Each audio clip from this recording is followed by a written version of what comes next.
मेरे सामने 8 लोगों के गोली लगी थी। उन्हें जग प्रवेश में लेकर आया था मैं।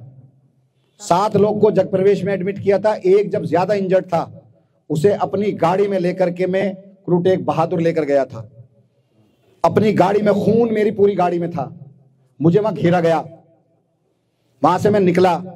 फिर जब दंगे कंट्रोल नहीं हुए तो मैंने अपनी पार्टी के ग्रुप पे डाला विधानसभा विधायकों के कि मैं एलजी का घेराव करने जा रहा हूं, कौन कौन पहुंचेगा। मेरे से पहले सारे मंत्री, मुख्यमंत्री के अलावा मेरे सब प्रदेश अध्यक्ष इमरान हुसैन, दलीप पांडे, 50 मैं कह रहा हूं 40 एमएलए और एमपी वहां पे हमारे मौजूद थे। इन्हें वीडियो दिखा दो। देखी नहीं देखी? देखी नहीं देखी? जब एलजी का घेराव हो रहा था उसके बाद ईदगाह में मैंने कैंप लगाया। कितने लोग मरे थे पता आपको? नहीं पता आपको? 54 लोग। इसमें से 11 हिंदू भाई थे और 43 मुसलमान थे। 54 के 54 को 10-10 लाख रुपए हमने दिए। बहुत बढ़िया। इन्हें शायद नहीं पता होगा। दूसरी सुनो आप। उसके बाद मैंने ईदगाह कैंप में, ईदगाह के अंदर कैंप लगाया। खाना बावर्ची बनाता था, ये हकीम बावर्ची, लाली यही मौजूद है।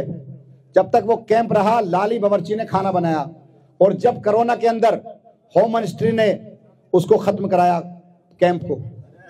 उसके अलावा सुनो 18 मस्जिदों को नुकसान पहुंचाया। 18 मस्जिदों, सुन लो 18 मस्जिदों को नुकसान पहुंचाया। 18 के 18 रिपेयर की। जिसका 1 फ्लोर जला, सुनो, उसे 5 लाख दिए। जिसका 2 जला उसे 10 लाख दिए।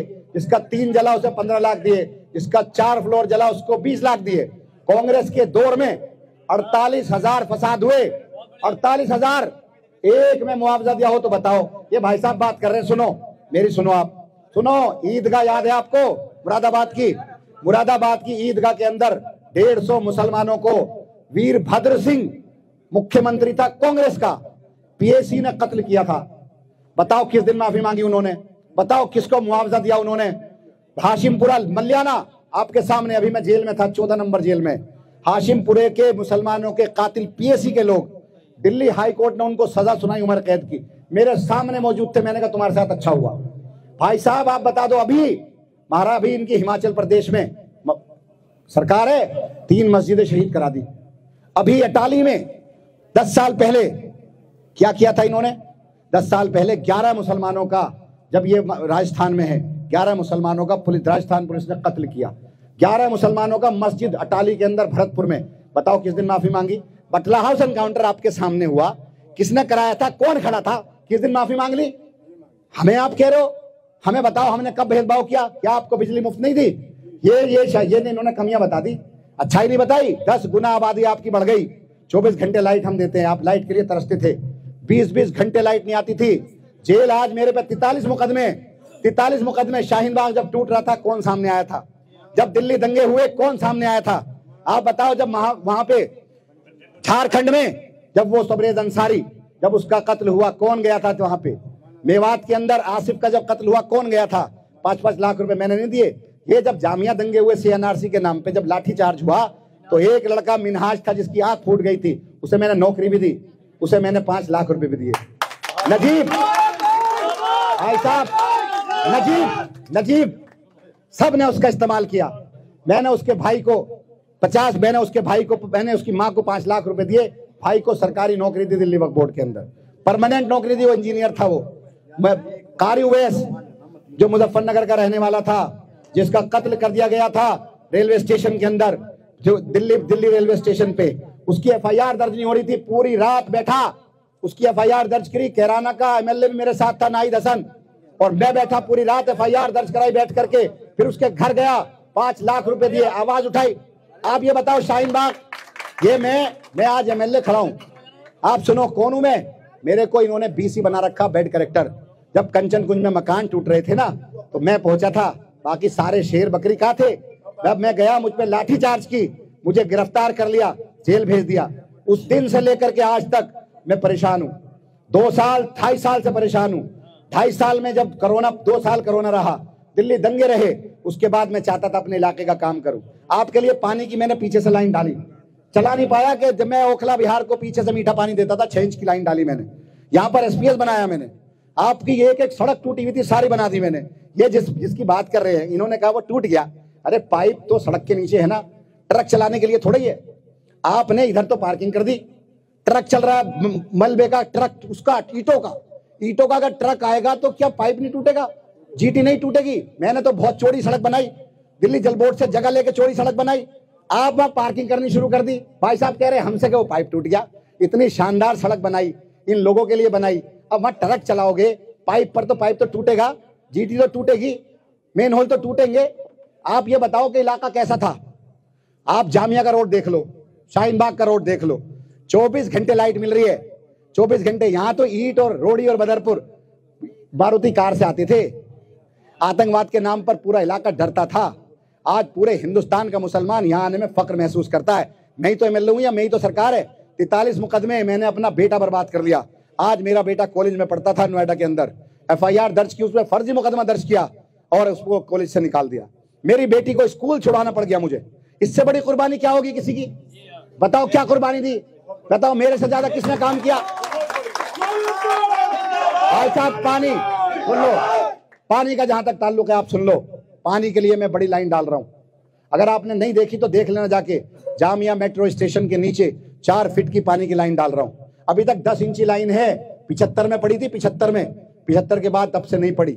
आबादी आपकी 10 गुना बढ़ गई इन 10 सालों में, 10 गुना। आपके यहाँ कहीं सीवर का पानी नहीं भरता, कहीं आपकी नाली चौक नहीं होती। नालियां थी पहले, अब नहीं है। ये सब मेरे दौर में काम हुआ है। आपके लिए आवाज उठाते उठाते आज मैंने अपनी जिंदगी बर्बाद कर ली, तबाह कर ली। ये साहब आए, हमारे सारे कामों को मिट्टी कर दिया इन्होंने।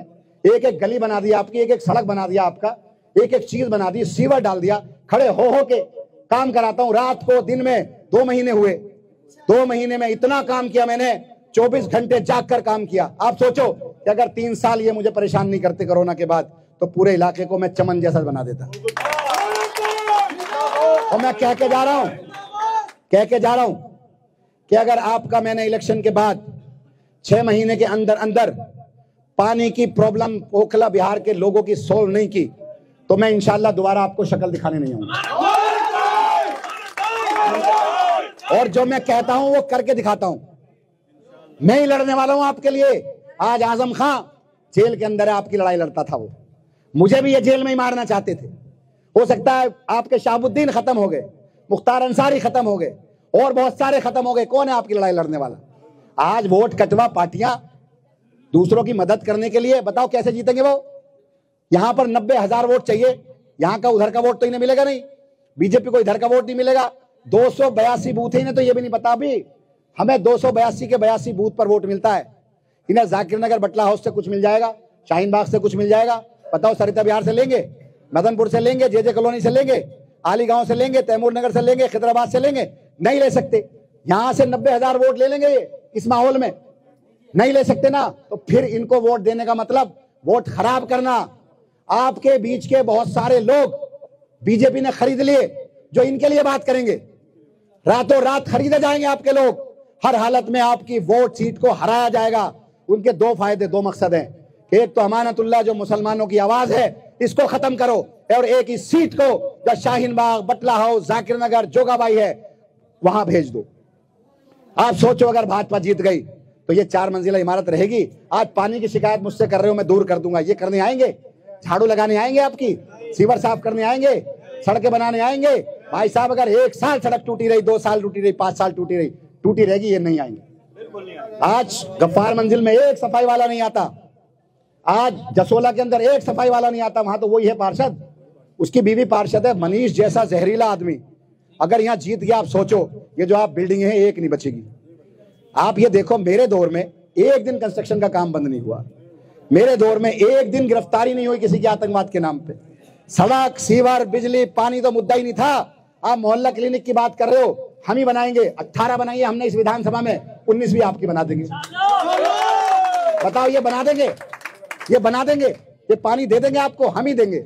हमें सरकार में कितना फंड लगाया मैंने, कितना काम किया मैंने, किस लिए किया? कि मैं सरकार का एमएलए हूं। अगर सरकार का एमएलए नहीं रहा आज, तो ये क्या कहते हैं पार्षद, हम पे फंड ही नहीं है।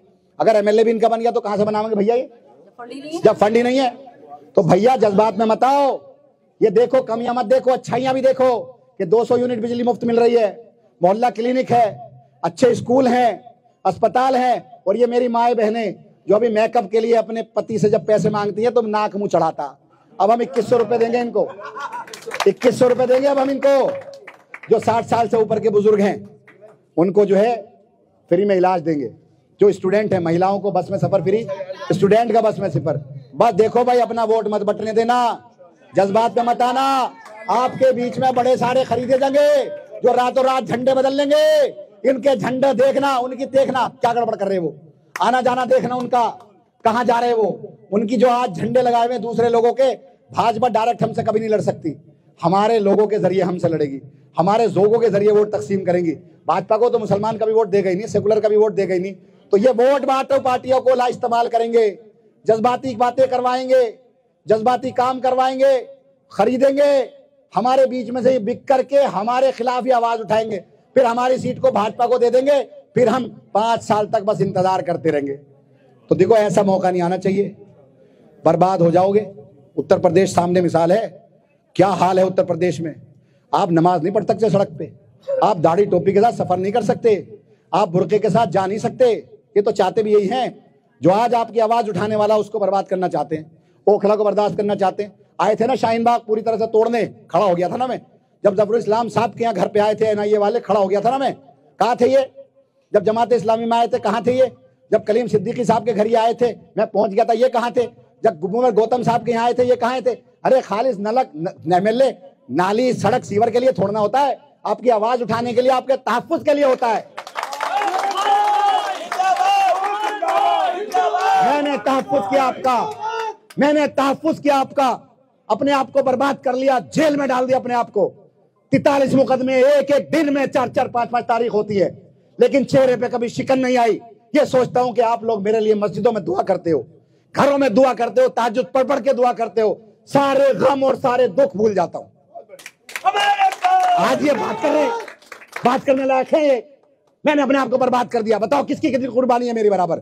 बताओ असदुद्दीन ओवैसी की क्या कुर्बानी है, कहां गया था दिल्ली रंगों में ये, बताओ कहां है ये। आपकी सीट को भाजपा को पहुंचाने वाला आपका हमदर्द होगा, आपके नेता को जिसको पूरा हिंदुस्तान जानता हो उसे हराने के लिए ये आ गया, ये आपका हमदर्द है, ये हमदर्द है। अरे ये हमदर्द नहीं है, पूरा दिन हो गया इसे आधिया, पूरा दिन आपकी वोट को जज्बात के साथ बांटना चाहता है।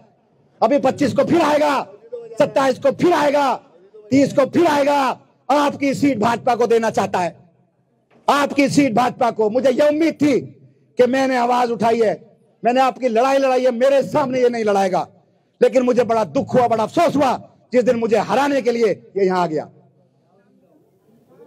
आपको सोचना है कौन आपका हमदर्द है, कौन आपका नहीं है। शुक्रिया।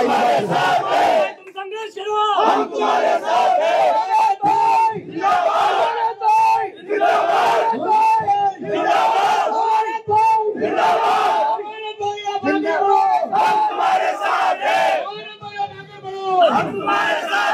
जीतेंगे हर हाल में, जीतेंगे हर हाल में, जीतेंगे। हमारा दुल्ला हमारा दुल्ला इलेक्शन नहीं लड़ रहा, हम लोग लड़ रहे हैं। सब लोग वादा करेंगे ना, हमें दो कल लड़के आए थे पास में, वहाँ से आके आ जाएंगे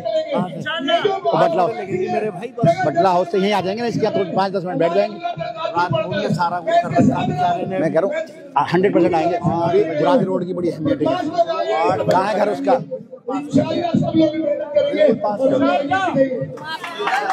चलिए अब ऑफिस का इनॉग्रेशन रिबन काटना है, रिबन काटना, चलो हो गया ऑफिस।